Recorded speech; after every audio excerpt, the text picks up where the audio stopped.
Well, LSU football just had one of the most star-studded, if not the most star-studded recruiting visiting weekend in the country this past weekend, the latest on LSU recruiting. You are Locked On LSU, your daily podcast on the LSU Tigers. Part of the Locked On Podcast Network. Your team every day.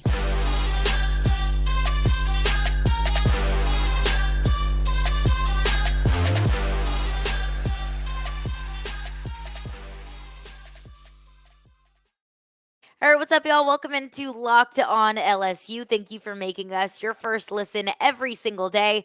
We are free and available wherever you get your podcast. You can also check out the podcast on YouTube as well. And today's edition of Locked On LSU, just like all of our recruiting content, is brought to you by LinkedIn. These days, every new potential hire can feel like a high-stakes wager for your small business. So that's why LinkedIn Jobs helps find the right people for your team faster and for free. So post your job for free at linkedin.com/lockedoncollege. Terms and conditions apply. I mean, it was like a 4 and 5 star palooza in Baton Rouge this past weekend at their junior day. And it wasn't just the players that have committed, and Dakorien Moore and Harlem Berry, and number one player in the country in the 2025 class, Bryce Underwood. It was several other 4 and 5 stars across the country, incredibly highly coveted players that every team in the country is going after, that was in Baton Rouge for a visit this past weekend. And here joining us to break it all down is Locked On's official recruiting insider, Brian Smith. Brian, how are you? Appreciate you for stopping by. Doing very well, thank you very much. I remember telling John Garcia a few days ago, I'm like, this was one of the most ridiculous unofficial visit weekends I've seen. And we don't normally talk a lot of LSU, but it's just really odd because they had kids from Florida, they had kids from Michigan, they had kids from out west, all over Oklahoma, all over the place. And then they had the key guys in state too. I think this is a really important piece to what LSU's trying to do because they have a chance at the number one class this year. Having Bryce Underwood obviously helps. They got Dakorien Moore back on campus, which is important because Texas and Oregon have made runs at him. Yep. This was his first trip back since he committed. They had Jamie French, a kid I know really well out of Jacksonville, Florida, who not only had a good time, and Bryce has been recruiting, he's also a big-time recruit at the receiver position. He's going to visit LSU officially now. That kind of set that up, and that kind of, because a lot of people thought he might go to Ohio State or Florida State. They just made a bunch of noise, and they're probably going to have some other official visits coming out here pretty quick. And I did see Dakorien Moore kind of narrowed his recruitment down to just 4 schools: Texas, Oregon, LSU, and Ohio State. Now, Dakorien Moore is committed to LSU, but as you know, as I know, as we all know, that is written in pencil. Definitely not written in pen or in Sharpie. That is correct. That is very correct. Yeah, it's soft. But any word on Dakorien Moore's visit and how that may have either cemented or maybe softened his commitment? Well, basically, from what I've heard, that's a situation where Bryce being around him was the key. Yeah. Bryce is all in. That was the first question I got from one of my buddies. He said, "What have you heard about it?" And I said, "Well, he had another visit. And I don't even know how many times Bryce has been to Baton Rouge now, but he was recruiting Moore, he was recruiting French, etc. And when the guy that is going to be throwing you the ball is recruiting, that's going to help. Yeah, I mean, that's just pretty simple. And they also think that they did better by getting him back, just to remember, hey, this is why you picked LSU in the first place. And by the way, that guy over there is really good. He's going to throw you the ball. It all goes together. So they need to get him back for official visits and do everything. But like you said, for all these kids, you have to recruit them like they are not committed to anybody, because it's not like Michigan's going to stop recruiting Bryce or French is going to stop taking calls from Mario Cristobal or whatever. It's just the new age of recruiting for the 5 stars. They're not anything but uncommitted until otherwise noted.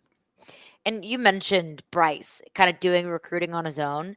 I think that was probably the most important aspect of this past weekend. I mean, I think we saw it most I saw it whenever Arch Manning committed to Texas. That just Arch Manning's presence within the Texas football program drew 100%. some of the top talent in the country to Texas. I know Bryce Underwood doesn't have the same name recognition that an Arch Manning has, but all of those players receivers, running backs, so on and so forth. They all know what Bryce Underwood is about. So not just to have him there, but to have him kind of campaigning for the program, I think is huge. By the way, I would take Bryce over Arch. It's not close, but that's beside the point. The name recognition thing for the recruits, though, because they've all seen his film. If you're playing receiver, do you think Jamie French has looked it up? And they've seen each other at 7-on-7 tournaments. Same thing with Dakorien Moore. That's important to them. No two positions are tied like receiver and quarterback. They also want to be with a guy that wants to be there. Hey, if I commit, who the hell is my quarterback? Yeah. And that kind of goes on to like Simon, the running back, and all these different guys. They all came down and met at the same place. It's important. I'm just looking at my list, and it's a full page of notes, which is kind of crazy. But they had Ross on campus. They had Keelan Moses back on campus. They're a point at linebacker now. We're like, they got to be choosy about who they take. That's kind of the opposite of what their defense has been in, for what you and I commonly talk about on this show. But that's where LSU should Good problem to have. Yeah, because if you turn away a 4-star kid, that means you've done your job. Yeah. That means you're LSU again, but you got to start it. Like they had Elijah Melendez on campus, a kid I'm familiar with out of the Osceola high school program just south of Orlando. He's got offers from every school in the country. They just had him on campus. He's committed to Miami, but in reverse, like LSU's not going to stop recruiting Miami's commitments. So this is all part of the process. And having top 100 kids on the board doesn't mean anything. You got to get them on your campus to get them to take OVs. This is the best group I've seen for any school in the country from one weekend.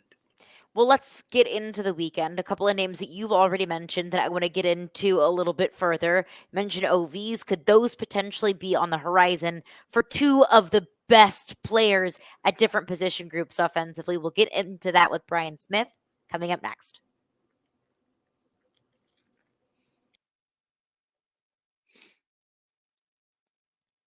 All right, I want to tell you about Nissan. This week's March Madness bracket highlight is brought to you by our friends over at Nissan. Each week, we're picking one team that stands out. It's a team that pushed it further than the rest, just like any of the all-new 2024 Nissan SUVs. These guys, they were able to take it to the next level. So the SEC tournament is going down right now, and the Tennessee Vols can be described as a pathfinder. They've been thrilling to watch and have really created a lane for themselves after claiming the top spot in the SEC. Player of the Year candidate Dalton Knecht has carried the Vols all season long, and he's made them a team to watch in March. My goodness, Dalton Knecht has been so good for the Tennessee Volunteers. So take the Nissan Rogue, the Nissan Pathfinder, or the Nissan Armada and go find your next big adventure. That is shopnissanusa.com. nissanusa.com.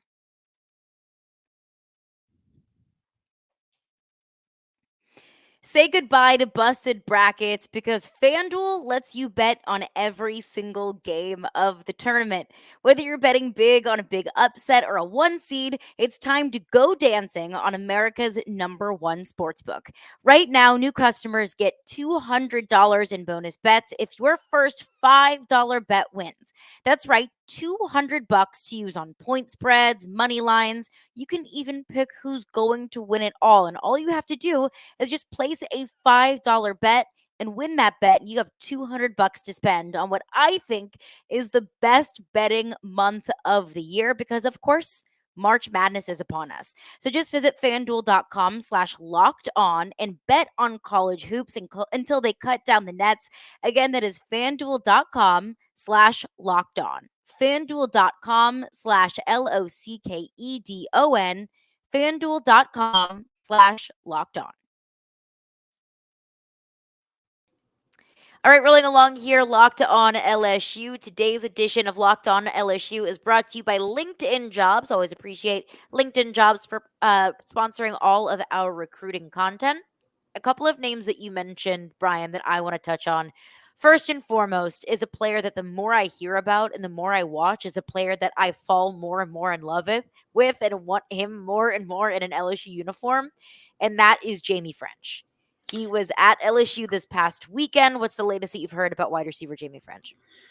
Before this weekend, and I've known Jamie since 8th grade because he was better than most seniors at that point. He's really, really talented. He didn't know where he was going, kind of overwhelmed. He'd committed to Bama early, your second favorite program, Caroline. We all know the truth. Yeah. Besties. Uh-huh. Anyway, he decommitted after Nick stepped down, and then the doors just opened, and he's been flooded.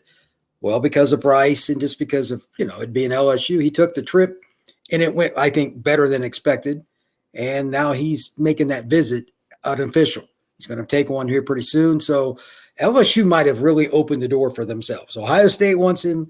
Florida State wants him in Miami. There's others as well. But I think those three need to be brought up. I mean, Notre Dame, Georgia, Alabama, everybody's still recruiting them. But I think those are the main ones. Watch out for LSU because it's probably not real hard to say yes to playing with Bryce Underwood. I'm just going to speak for Jamie on that. I think that's something fair, absolutely, to say.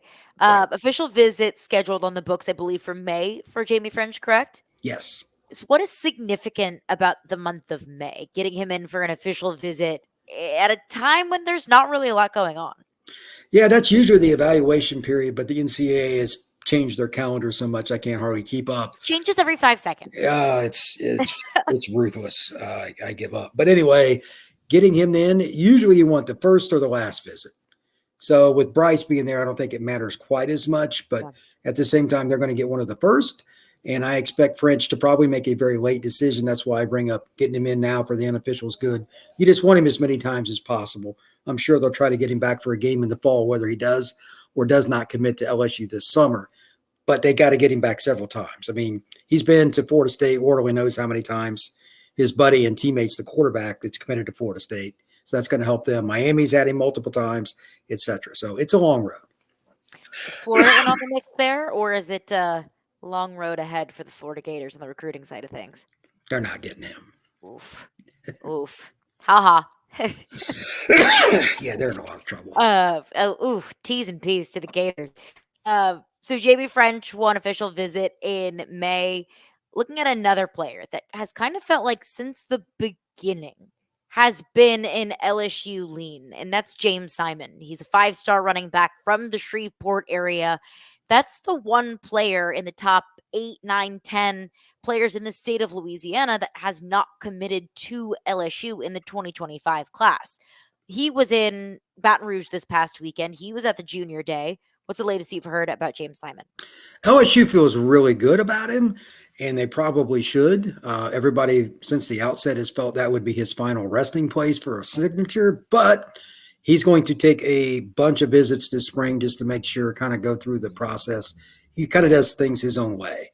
To give a prospect profile, traditional 1995 downhill running back that would play at LSU, but he can also catch the ball. He's a modern back as well, and he would really complement Barry at running back. They're two different styles. And I tell you what, you're looking at as good a 1-2 punch as you could have in the country. So is Barry kind of more of a bruiser? No, Barry's speed. Okay. I mean, Simon's bruiser. Barry is a guy that doesn't even have to play running back. You could play him at corner or receiver. It doesn't even matter. But Simon can run too. Yeah. And he's got schools from coast to coast after him. And he's a great player. So LSU's going to have to fight for him. I think he'll eventually commit and sign, but it's not going to be easy. Looking on the other side of the ball, a player that you have told me a ton about, a player that you would circle and put a golden star next to and say that is priority 1A potentially for LSU throughout this 2025 class, and that is DJ Pickett. He is a 5-star corner out of Tampa, one of the top players in the country, the top player in the state of Florida. He was in Baton Rouge this past weekend. I mean, who wasn't in Baton Rouge this past weekend other than you and me? Latest on his recruiting. Well, he's been to LSU now twice in a month. He's got a great relationship with Corey Raymond. And from what I've been told, I talked to one of his confidants, a mutual friend this past weekend. He is overwhelmed with, as you might expect, with recruiting. He's just wore out. I don't think he's going to take more trips really anytime soon. And he'll just take his visits, take a couple this summer. I don't know when his OV will be to LSU. I don't know if he's set them all up yet. He's going to do a couple this summer, a couple in the fall, and he's going to commit on the 6th of October. Right now, I like LSU, and I'm not going to change on that until I hear otherwise. He keeps going back, and he's got a great relationship with Corey. So we're talking about a 6'4" corner. He's as rare as it gets, and a player that I think would play right away and probably start in LSU. That's a big one for Corey Raymond, I think, because No, it's important. Really is. Really is. whenever LSU made that hire, I looked back on his 2 years at Florida, very good pass defense. His last year No, at they were LSU, bad. not a good pass defense. I looked at it and I thought, well, how can you go from being the godfather of DBU to having the last 3 years on your resume be largely unimpressive? So I said, looking at almost reinstilling trust in Corey Raymond, it's a couple of things. It's not just building back up the secondary, but it's also landing these big fish, and that's exactly what DJ Pickett would be. He's the rarest kid, and I'm guessing with today's game, there's so much adjustment with it. LSU used to be just cover one, and they just did whatever they wanted. Well, Yeah. now with the bunch formations and all this, you've got to adjust. Corey's going to have to adjust. Well, here's the ultimate chess piece. You can play DJ in the slot, out wide at free safety. You can do whatever you want with him. Maybe that's what he needs to really run this new style of defense that everybody's had to go to. You have to adjust. And they got enough edge rushers, as we'll talk about soon enough, but they got to be able to cover better. I mean, they were a laughing stock last year for their pass defense. It was just laughable in so many ways. And DJ wants to play too. I've known him since he was in 8th grade as well. That's a kid that's not going to sit the bench probably anywhere he goes regardless, but like he knows he's going to walk in and play at LSU.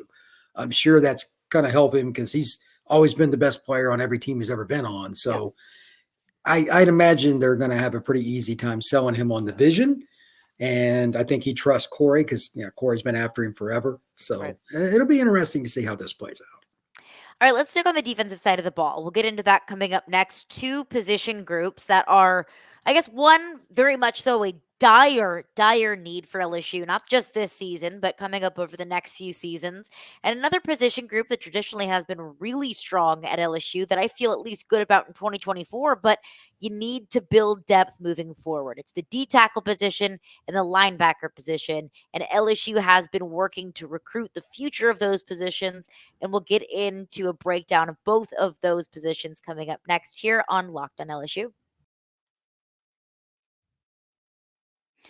When you're hiring for your small business, you want to find quality professionals that are right for the role. That's why you have to check out LinkedIn Jobs. LinkedIn Jobs has the right tools to help find the right professionals for your team faster and for free. So LinkedIn is not just another job board. LinkedIn has a vast network of more than 1 billion professionals, which makes it the best place to hire. It gives you access to professionals that you cannot find anywhere else. LinkedIn does all of that while making the process easy and intuitive. Actually, the radio station that I worked for, we've used LinkedIn Jobs to help fill a producer opening, and it was during one of the busiest seasons of the year, and LinkedIn Jobs helped us find the right person. And of course, the best part about it is that it is free. LinkedIn knows that small businesses are wearing so many hats and might not have the time or the resources to hire. LinkedIn is constantly finding ways to make the process easier. So post your job for free at linkedin.com/lockedoncollege. That is linkedin.com/lockedoncollege to post your job for free. Terms and conditions apply.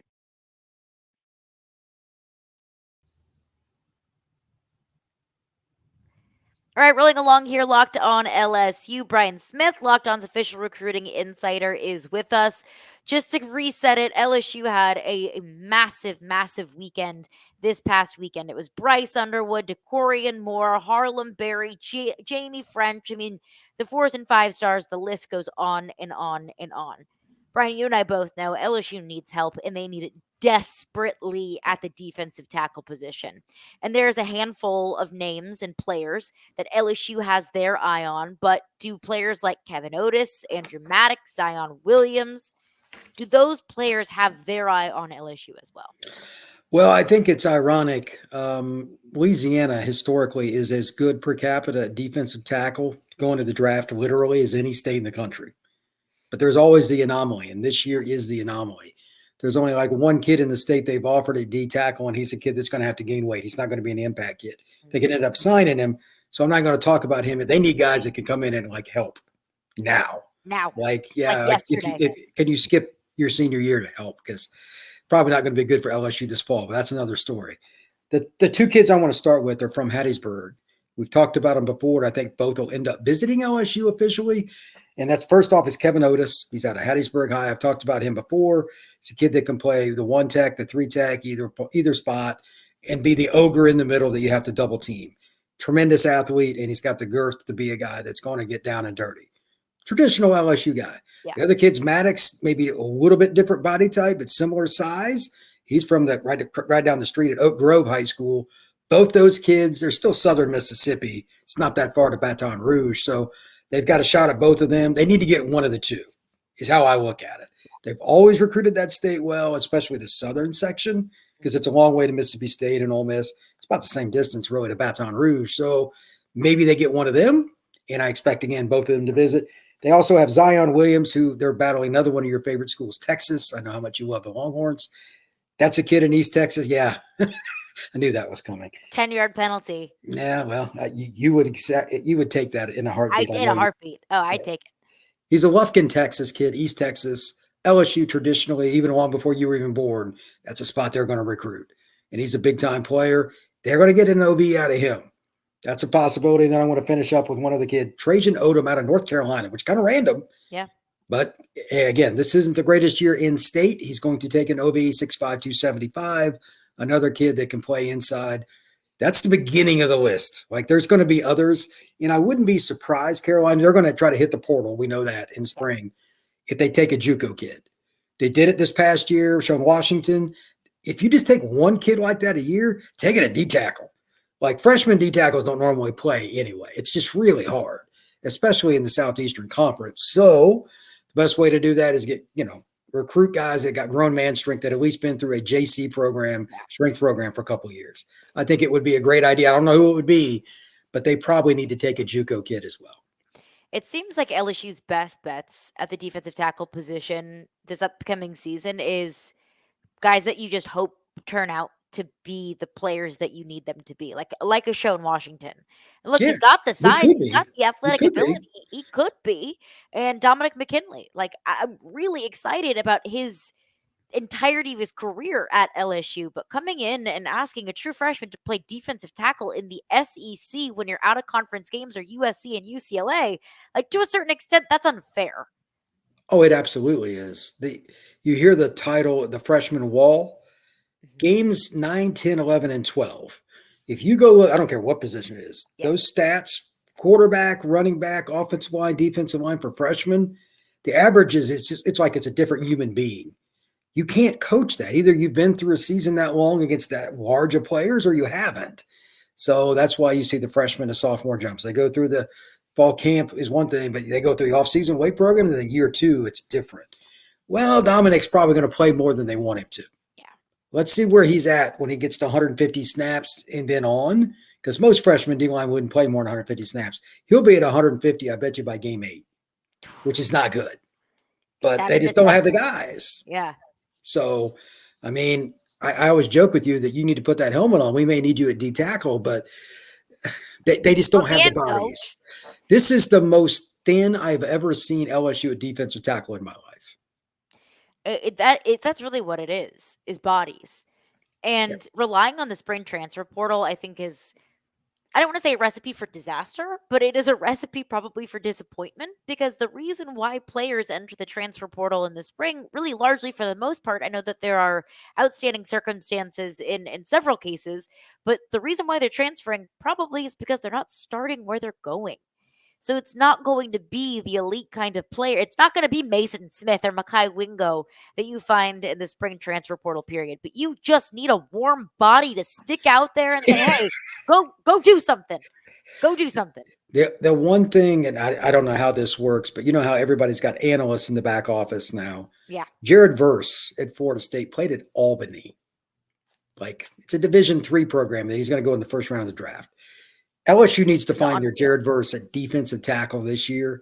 He's at some small school in Ohio or California or something. It was a late bloomer and gained 35 pounds after high school. They need to find that guy. Yeah. Because everybody wants a detail. I've talked to several staffs and or recruiting guys in my industry. D-tackle and O-tackle. Those are the two spots that everybody wants. LSU, fortunately, has got the best bookends on the offensive side in the country. Yeah. Polar opposite of defensive tackle. So can't have everything. Yeah, I guess not. It is what it is. Then you can have everything. Let's look at linebacker.